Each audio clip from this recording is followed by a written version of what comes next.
एक बार एक road accident में एक सुपर बाइक की टक्कर ट्रक से हो जाती है। उस एक्सीडेंट में राजेश नाम के बहुत बड़े मैकेनिक की मौत हो जाती है, जो उस बाइक को चला रहा होता है। कातिल भाग जाते हैं और राजेश भूत बन जाता है। रुको, तुम नहीं बचोगे धोखेबाज दोस्तों। फिर वो भूत सुपर बाइक में समा जाता है और बाइक अपने आप चलकर राजेश के घर जाकर खड़ी हो जाती है और राजेश का भूत बाइक से बाहर आकर पुरानी बातें सोचने लगता है। मैं अपने बेटे से बहुत प्यार करता था और उसे कितना शौक है बाइक का।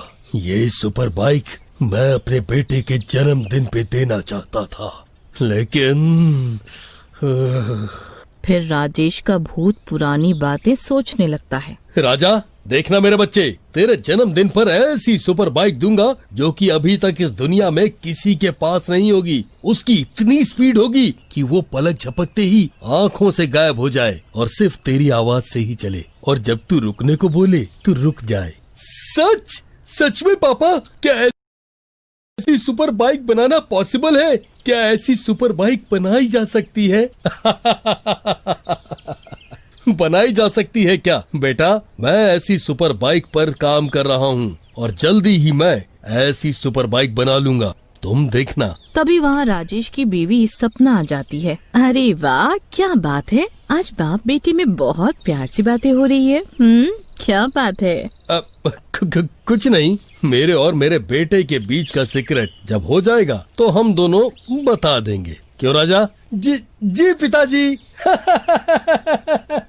अच्छा चलो, ये सीक्रेट विक्रेट छोड़ो, रोटी खा लो, मुझे और भी काम है। तुम लोगों की तरह वेली नहीं हूँ मैं। इसके बाद तीनों खाना खाने चले जाते हैं। अगली सुबह राजेश अपने गैराज में अपनी सुपर बाइक पर काम कर रहा होता है कि तभी उसके दो दोस्त विट्ठल और सलीम लंगड़ा आते हैं। क्यों राजेश भाई, यह खटारा ठीक नहीं हुई क्या? क्या गैराज का काम छोड़ के इस खटारा की मरम्मत में लगे हुए हो? क्या लंगड़े, ये तो वही बात हो गई, बंदर क्या जाने अदरक का स्वाद। अरे मैं एक सुपर बाइक बना रहा हूँ जो इस दुनिया की सबसे तेज बाइक होगी और वो भी आवाज से चलेगी। ये बाइक बनने के बाद मुझे अपने राजा को गिफ्ट देनी है, उसे उसके जन्मदिन पर, समझा?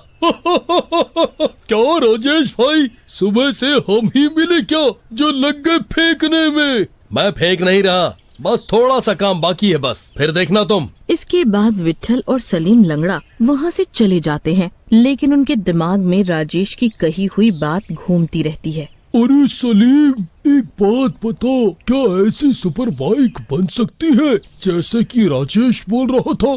भाई बन तो सकती है, वैसे भी राजेश को मैं जितना जानता हूँ वो हवा में बात नहीं करता। अगर उसने ऐसा कर दिया तो वो बहुत अमीर हो जाएगा और उसके दोस्त होने की वजह से अपना भी थोड़ा नाम हो जाएगा।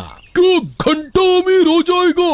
वो तो बाइक अपने बेटे राजा को गिफ्ट देने को कह रहा है। अगर वो ऐसा करेगा तो जो पैसा हम कमा सकते हैं वो मौका भी जाएगा हाथ से, क्योंकि ये राजेश फार्मूला और बनाने का तरीका तो देगा नहीं किसी को। उसके बाद दोनों सलीम और विट्ठल योजना बनाते हैं कि राजेश को मार दिया जाए और सुपर बाइक बनाने का फॉर्मूला चोरी करके किसी को बेच दिया जाए ताकि दोनों अमीर बन जाएं। इसी कारण दोनों राजेश को ट्रक से टक्कर मार देते हैं। राजेश के मरते ही उसकी तलाशी लेते हैं, लेकिन उन्हें कुछ भी नहीं मिलता। उसके बाद दोनों वहाँ से भाग जाते हैं और राजेश भूत बन जाता है। तुम दोनों ने मुझे मार दिया, अब मैं तुम दोनों धोखेबाज दोस्तों को नहीं छोड़ूंगा।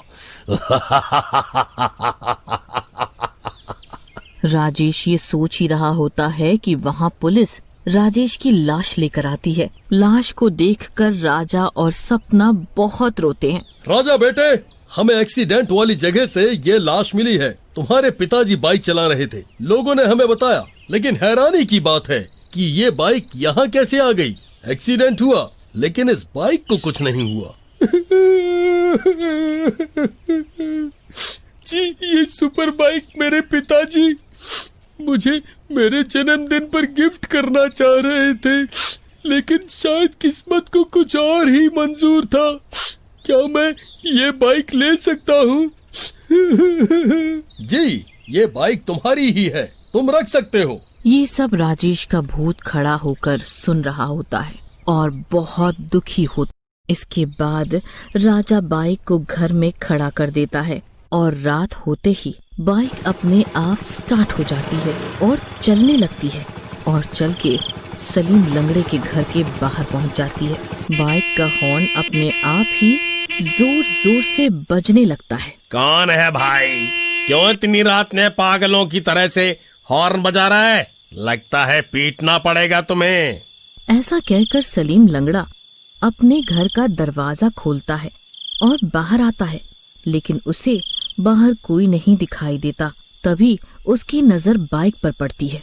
अरे वाह, क्या बाइक है! कितना सुंदर डिजाइन है। लेकिन ये तो उस राजेश की सुपर बाइक जैसी लगती है। एक बार इस पर बैठ के तो देखूं कैसा लगता है। अच्छा है, इसे चुपचाप बेच दूंगा। लेकिन सलीम जैसे ही बाइक पर बैठता है, बाइक चलने लगती है। अरे ये क्या हुआ? ये बाइक अपने आप कैसे चलने लगी?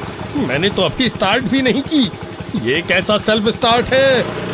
बचाओ बचाओ बचाओ! लेकिन बाइक अपनी स्पीड से चलती रहती है। तभी एकदम से एक सुनसान जगह पर जाकर बाइक रुक जाती है और सलीम झटके मारकर बाइक से उड़ता हुआ नीचे गिरता है। अरे मर गया रे, मेरी कमर! अरे कमबख्त, किस जन्म का बदला ले रही है? हरी नास मिटी बाइक! तभी राजेश का भूत वहां आ जाता है और उसे देखते ही सलीम लंगड़ा काफी डर जाता है। राजेश, तुम जिंदा कैसे हो गए? तुम्हें तो हमने खुद मारा था, ट्रक से टक्कर मार के।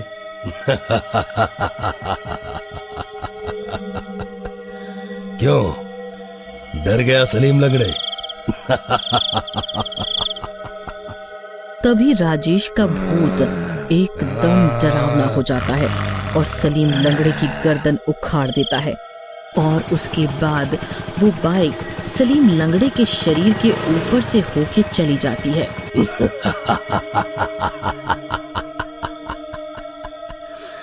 एक तो गया, अब दूसरे को उसके किए की सजा देनी पड़ेगी।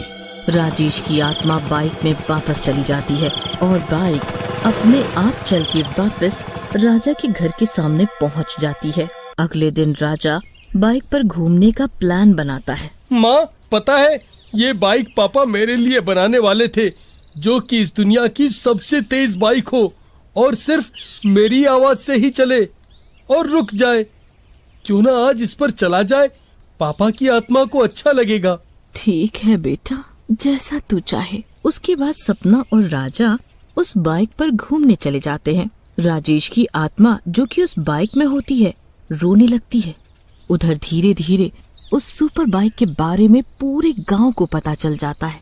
सब तरफ उस बाइक के चर्चे होने लगते हैं।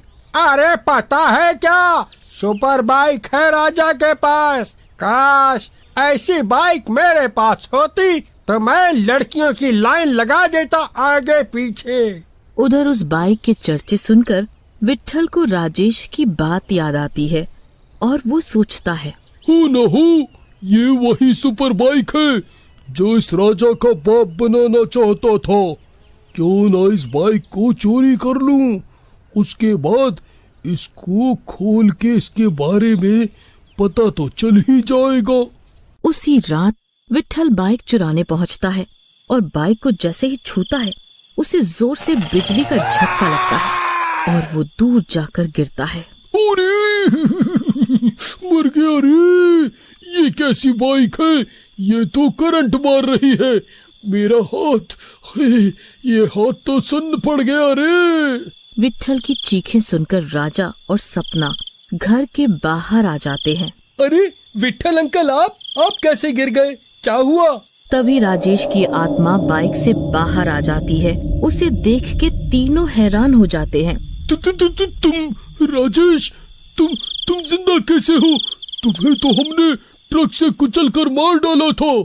जिंदा कैसे? दोस्त, ये मेरी आत्मा है जो तुम्हारे किए का इंसाफ करने आई है। ये बाइक चाहिए थी ना, इसी के कारण मारा था ना मुझे। ऐसा कहकर राजेश की आत्मा उस बाइक में समा जाती है। उस बाइक में हैंडल की जगह राजेश की डरावनी शक्ल दिखने लगती है और फिर बाइक विट्ठल के ऊपर चढ़ जाती है।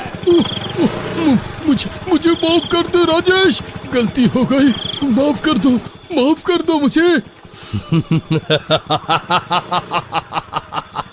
माफ कर दूं तुझे? तूने तो अपने लालच में मेरा पूरा परिवार ही खत्म कर दिया। ऐसा कहकर वो बाइक उसके ऊपर आगे पीछे चढ़ने लगती है और थोड़ी ही देर में विट्ठल के शरीर के टुकड़े टुकड़े हो जाते हैं और उसके बाद राजेश की आत्मा बाइक से बाहर आ जाती है। राजा और सपना राजेश के गले लग जाते हैं। तुम दोनों रो मत, ये तो हमारी किस्मत में था। ये सुपर बाइक मैंने तुम्हारे लिए बड़े प्यार से बनाई थी, तुम इसको लो और अपना ध्यान रखो। इसके बाद राजेश की आत्मा मुक्त होकर वहाँ से चली जाती है।